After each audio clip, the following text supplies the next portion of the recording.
Assalomu alaykum, hurmatli tinglovchilar. Men Navoiy davlat pedagogika instituti matematika kafedrasi o'qituvchisi Ashura Gulshan Shuhratovna bo'laman.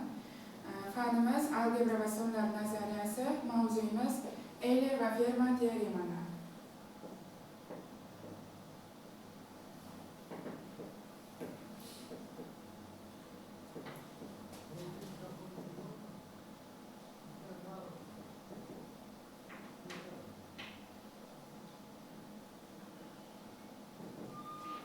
Demak, Eyler teoremasida A bilan M o'zaro tub bo'lsa, ya'ni A bilan M o'zaro tub bo'lsa, quyidagi taqqoslama o'rinli bo'ladi. Ya'ni A darajasida phi M taqqoslanadi B mod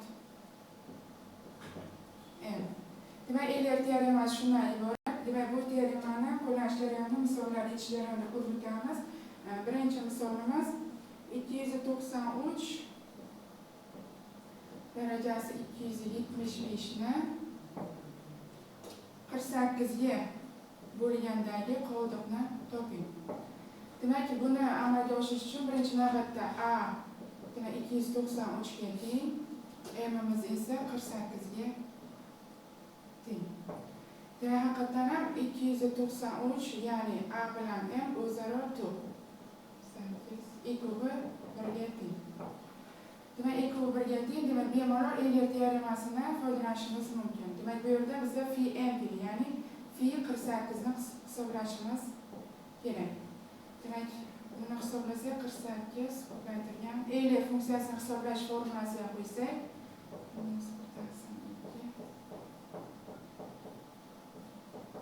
demak, bunda natija hosil bo'ladi 8 ko'paytirgan 1 ko'paytirgan 2. Demak, phi 48 imiz 16 ga teng ekan. Demak, Eyler teoremasiga formulaga qo'ysak, A 293 phi M 16 ga teng taqqoslanadi 1 mod 48. Demak, ushbu taqqoslama o'rinli. Demak, endi bizga so'ralayotgan daraja 275. 275 darajaga yetish uchun ikkala qismni, ikkala tarafimizni 17-darajaga oshirishimiz kerak. Shunda hosil bo'ladi 293 darajasi 272 taqqoslanadi 1 mod 48. Demak, endi yana bizga kerakli daraja 293 ning kubi. Demak, 293 ni o'zini 48 ga bo'lgandagi qoldig'imiz 5 ga teng. Demak, bizga kubi kerak, ya'ni 3-darajasi kerak. Ikkala tarafni kubga oshiramiz. Kubga oshirsa, shunda hosil bo'ladi 293 ning kubi taqqoslanadi 125 mod 48. Bizga ma'lumki, bu yerdagi ya'ni 125 son o'rniga moddan kichkina son hosil bo'lishi kerak. Shuning uchun 125 ni 48 ga bo'lgandagi qoldiqni yozamiz. 125 ni 48 ga bo'lgandagi qoldig'imiz 29 ga teng mod 48. Demak, bizga hosil bo'ldi ushbu taqqoslama. Endi biz yuqoridagi taqqoslamadan foydalanib, ikkalasini sistema qilib ko'paytiramiz. Bizga ma'lumki, modlari bir xil bo'lgan taqqoslamalarni ko'paytirishimiz mumkin. Shunda ko'paytirish jarayonini amalga oshirsak, bizda hosil bo'ladi 293 ning 275-darajasini 48 ga bo'lganda qoldiramiz. Demak, 29 ga teng ekan. Bunda mos tomonlarini ko'paytiramiz. Demak, berilgan misolimizning javobi 29 ga teng ekan. Demak, keyingi teoremamiz Fermat teoremasi. Fermat teoremasida A son P songa bo'linmasa hamda P tub son bo'lsa, demak, A son P songa bo'linmasa hamda P tub son bo'lsa, u holda quyidagi taqqoslama o'rinli. Ya'ni A darajasida P minus 1 taqqoslanadi 1 mod M. Demak, keyingi misolimizning ichish jarayonida ushbu ferma teoremasini qo'llanish jarayonini ko'rib o'tamiz. Demak, 93 darajasida 253 53 ni 7 ga bo'lgandagi qoldiqni toping. Demak, haqiqatan ham 90, demak A teng 93 ga teng, P esa 7 ga teng. Demak, 93 7 ga bo'linmaydi hamda P ya'ni 7 90. Demak, bemalol ferma teoremasini qo'llasak bo'ladi. Demak, ferma teoremasini qo'llasa quyidagi taqqoslama o'rinli bo'ladi. Demak, 93 darajasida 6 taqqoslanadi 1 mod 7. Demak, bizda so'ralayotgan daraja 253. Demak, ikkala tarafni 42 darajaga oshiramiz.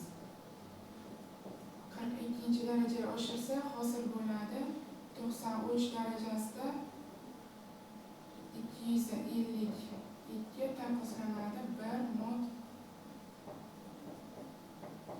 7.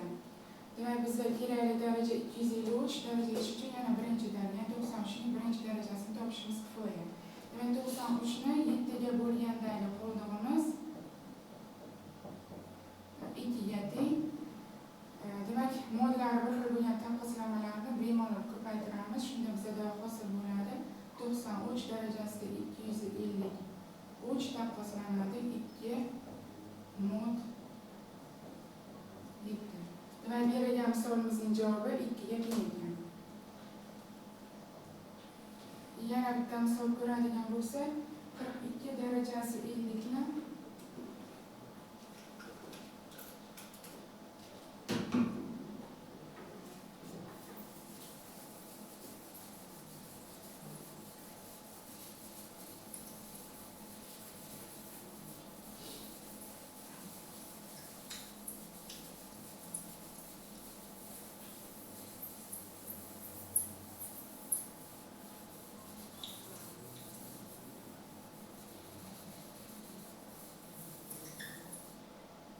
ni misolimiz 42 darajasi 50 ni 17 ga bo'lgandagi qoldiqni toping. Demak, berilgan misolimizda A 42 ga teng, P imiz esa 17 ga teng. Demak, A ya'ni 42 17 ga bo'linmaydi hamda bu yerda P 17 90. Demak, ferma teoremasini qo'llasak bo'ladi. Shunda hosil bo'ladigan taqqoslamamiz 42 darajasida 16 taqqoslanadi 1 mod 17. Demak, biz ikkala tarafni ko'pga oshiramiz. Ko'pga oshirganimizda quyidagi taqqoslama hosil bo'ladi 48 daraja taqqoslanadi 1 mod 17. Biz yana endi kvadrat kerak, 42 ning kvadrati. Demak, 42 ni o'zini 17 ga bo'lgandagi qoldig'imiz 8 ga teng. Demak, ikkala tarafni kvadratga oshiramiz. Kvadratga oshirsak hosil bo'ladi 42 ning kvadrati taqqoslanadi 64 mod 17. Bizga ma'lumki, moddan kichkina son hosil bo'lishi kerak bu qismda. Demak, 64 17 ga bo'lgandagi qoldig'imiz demak 13 ga teng mod 17. Demak, bizda boyagi taqqoslamamizni yozamiz. 42 darajasida 48 taqqoslanadi 1 mod 17.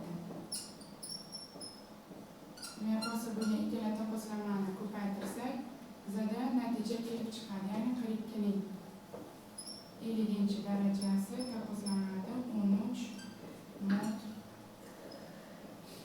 17. Demak, berilgan misolimizning javobi 13 ga teng ekan. Eyle va ferma teoremalarini, demak, misollar ichish jarayonida ko'rib o'tdik. E'tiboringiz uchun rahmat. Sog' bo'ling.